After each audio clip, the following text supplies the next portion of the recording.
Ungilethelani ivoice? Akanje noma bengani yami. Ungiletha la ukuthi ungithethisa. Hayi.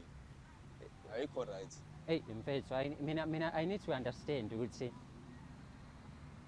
uGuy usebenombali isikhathi eside banomntwana it's been 5 years bendawonye and usupportive angani Kakhulu. uyayisupport ingane uyakwazi nawe lokho bafo as umuntu close nombali mfethu njalo uma ngabe ngikhuluma indaba yengane uyahleka wena Asibafo. Lento le izongicasula egcineni because manje yena lokhu ubhiza kanje indaba yena into Confess ayini hayi. Ungethe la ukuthi ngikhozi ukuthi singashaya indoda yakhe. Yabo lapho ngizomthola khona njalo ngimponya. Ushawelani mfethu yini mhlambe ke yena uyazi. Okay sinike Umshayela ukuthi uthumela namantombazana amanye. Angimfuni ukuthi ngishade simple. Uma kuyena. Ngiphumelele ngoba yini? Uma kuyena. Hayi ke ngikwazi ukuthi wena kumele uphume endabeni zami. Wena kumele uphume endabeni zami. Wena nje kumele uphume endabeni zami. Yabona manje. Into ufuna ukuyenza le. Ngeke ende kahle lento. Tshela manje. Voice. It's not going to end very well. Ngiyakutshela manje. Because egcineni mina kade ngisilima sakho for 7 years. Umfowethu ngabe isilimali sami kanjani nowakithi? Sengumfowethu. Ungaba isilima mfethu. Sayo no baby man. Sengumfowethu. Ayabona futhi yabona imagi. Yabona Imani phela. Ngoba baby ngoba umfowethu. Imani mose kumvimba ngicela phansi. Hayi ngikubizela ezinye izinto ukhuluma ezinye izinto engekho ukhuluma into engekho uzokhuluma uzokhipha into engekho. Okay. Athi ngiyenze le favor. Okay angilo. Okay angilo. Baby cousin.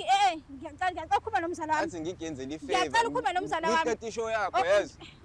Ngithi entertainment kade uyifuna uzokhuluma idrama. Ngiyacela ukukhuluma nawe. Yazini mfethu. Yabo le ngane uthi lo mjidi ingane yakhe. Mbuzi. Indaba ya defend.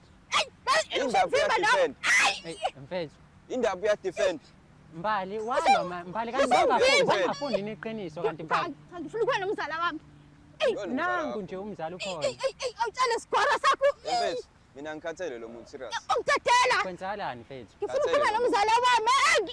Ehlala phansi. Yabo mbali monga hlala phansi urelax sokhuluma kahle. Hey nale sigwara sakho. Sizokhuluma kahle. Ngicela uhlale phansi. Yini ndaba angithi ufuna iqiniso?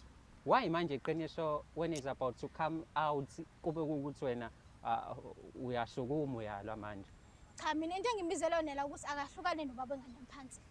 Ekugcineni uthi lezi zinto ayikhulumayo akuzona lezo kanti kunezinto eziexpectile la ukuthi ziphume ezinye zingaphumi. Cha ukuthi akafaka indaba engane yami ukuthi ingane yami angifuna akhulume ingane yami. Sikhuluma ngobaba engane yami. Awuyeka lento ukuthi ubaba engane yakho. Ubaba engane yami vele. Iqiniso uyazi. Listen eqiniso angilazi mina mfethu. Hayi kahle nawe ke ngitshela kona ukuthi la sizokhuluma indaba yokuthi uvusa ushaya ubaba engane yami. Busa kulokhu sokhuluma nawe. Okay anginidedele nikhulume nobawu. Ngikhuluma naye. Khulumani. Yini ndaba mfethu ungafuni? Angizweni ungilethe la. Ukhaze ngiyacela phela sikhulume yakho leli mfethu. Okay sure it's fine. Yini ndaba ungilethe la. Ngiyacela ngikhuluma ngiyakukhuluma nawe. Suka kumina. Ngizweni ungilethe la. Indaba wena ungakhuluma izinto zakho. Wenza mina umuntu omumbi la. Umubi because uyamshaya ushaya usibali mfethu. Umshayelani usibali?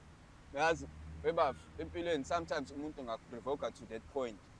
Kuthi yazi la